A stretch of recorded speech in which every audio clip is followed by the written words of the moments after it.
Tzipi Livni is former Vice Prime Minister of Israel and a former Foreign Minister. Tzipi Livni, welcome to 7:30. Hello. Much of the world understands that Israel has a legal right to self-defence after the modern-day pogrom committed by Hamas. But do you accept that that legal principle comes with limitations?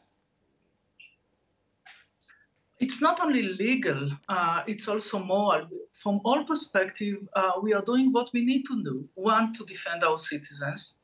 And when the situation in Gaza, and I listened to the description, yes, there is responsibility, but the responsibility is Hamas. They are responsible to what they are doing, not only the massacre against Israeli civilians, but also they are asking their own civilians to stay in places that they know that Israel needs to bomb, because we are trying to create a better future to Israelis and Palestinians as well. If I may add, I was a member of the Israeli cabinet in 2005 when Israel decided to pull our forces out of Gaza Strip. We dismantled all the settlements, and the entire international community said to Hamas and to any Palestinian, you can get legitimacy. Gaza can be open. You can build Gaza as Singapore as long as you renounce violence and terrorism, recognize the right of Israel to exist, and abide and accept Oslo Agreement, peace treaty between Israel and the Palestinians.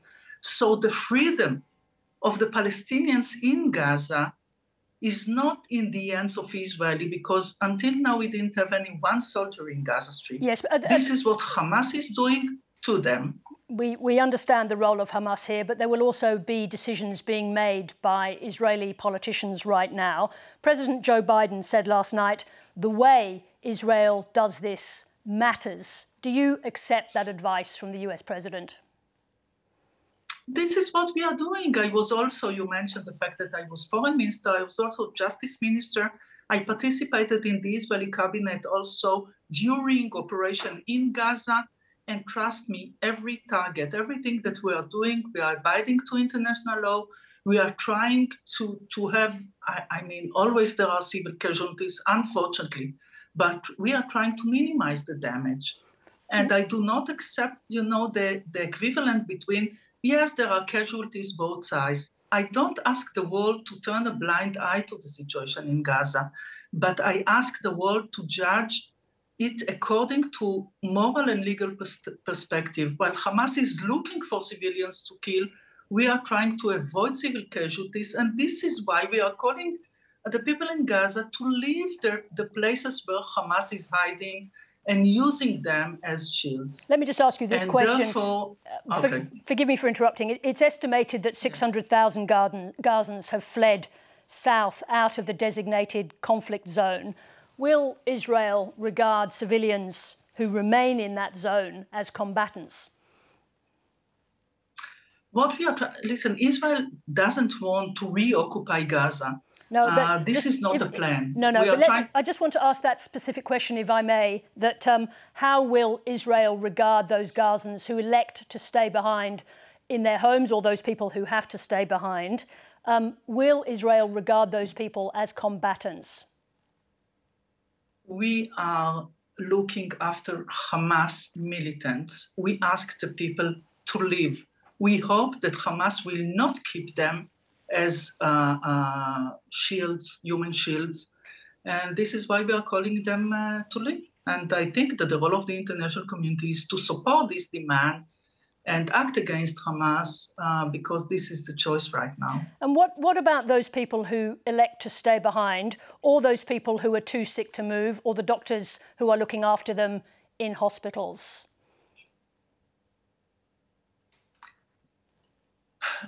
We are trying to do our best to minimize the damage to civilians. I cannot deal right now with each and every specific question or situation. And there are different possibilities for them to leave, to find help in other places. But as long as Hamas is calling or forcing them to stay there, he is responsible. They are responsible. I mean, the loss of civilian life is devastating. no matter whether it's Palestinian or Israeli. But the responsibility lies on Hamas. Let me ask you this. So you're saying that Hamas is responsible even for those people who are killed by Israeli weapons? Yes. What do they think? What did they think when they decided to enter into Israeli kibbutz and to enter into homes and to massacre and to kill women and children and babies and to kidnap these? They expected this.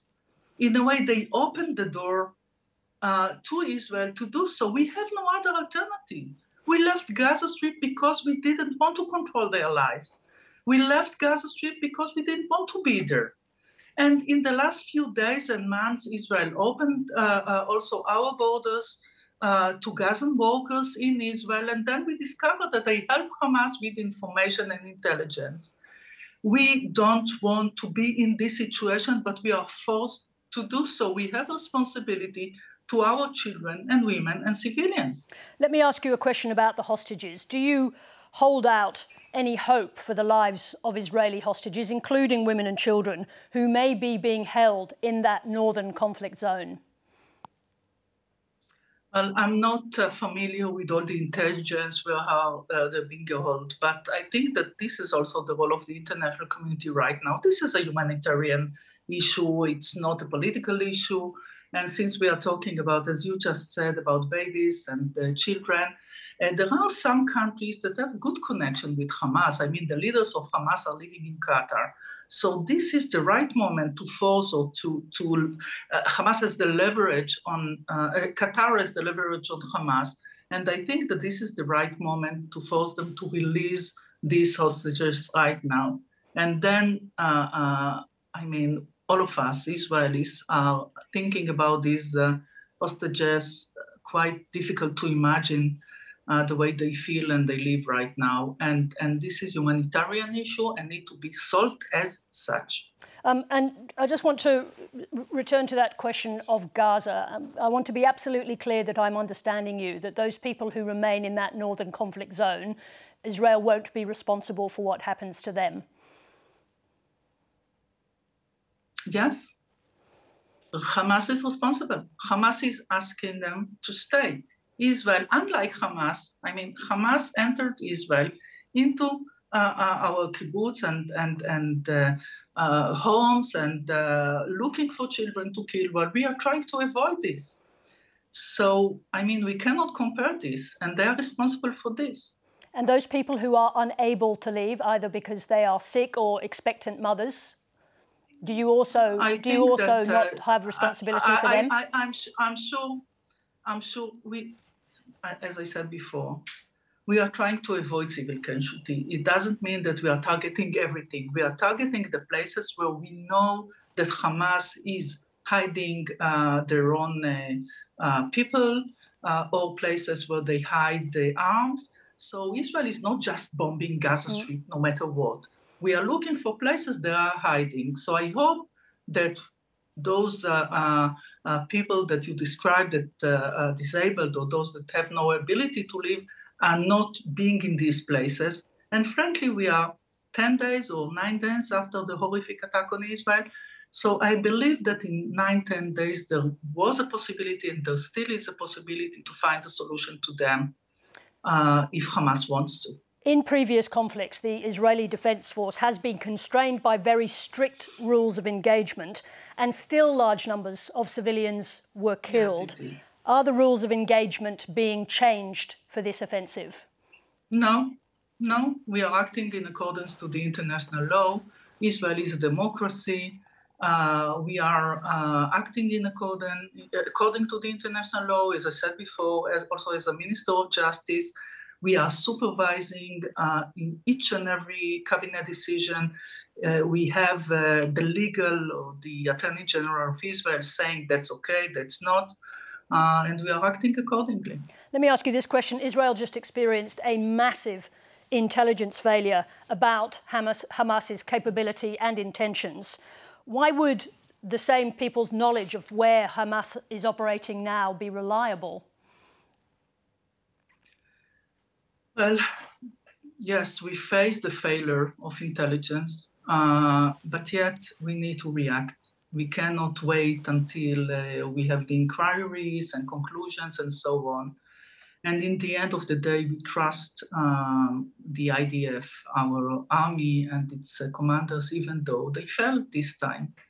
But the IDF is a strong army with a very good intelligence, even though he failed. And this is what we have, and this is what we are going to use. Tzipi Livni, thank you very much indeed for joining us. Thank you. Thank you.